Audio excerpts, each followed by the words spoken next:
There is a long history of women who have run for the U.S. presidency, and they seem to be left off many of our history pages, but they're absolutely important when we think about the women who are running today.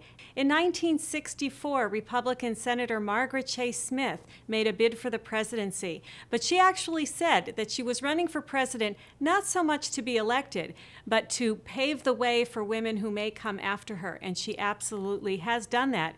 As has done Shirley Chisholm back in 1972.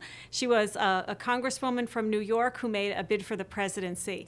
We know that subsequent bids of women raised the psychological profile of women and the U.S. presidency. People like Patricia Schroeder, who ran briefly in 1988, and Elizabeth Dole, who made a 9-month exploratory bid for the Republican nomination back in 1999.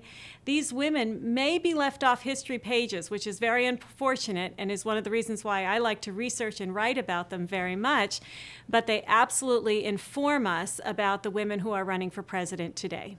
Everywhere around the world, we can look and see women leaders at the highest level. And it begs the question, why haven't we elected a woman president of the United States?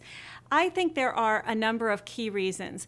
I also think our media is a little bit to blame for that, because I think that we demand that women are both feminine and quietly powerful.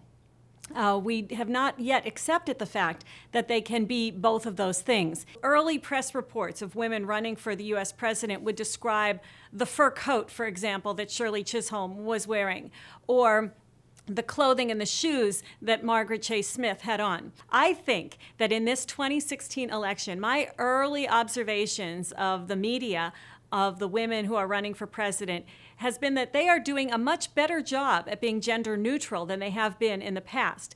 Women can be president and men can be first spouses is very, very important for moving our country out of the role-bound idea that men go to work and women stay home. Perhaps it will be a woman president whose husband is completely content with organizing the affairs of the social side of the White House, as so many first ladies have done over the years, that will put to rest the national debate on what is the role of women and men in our society.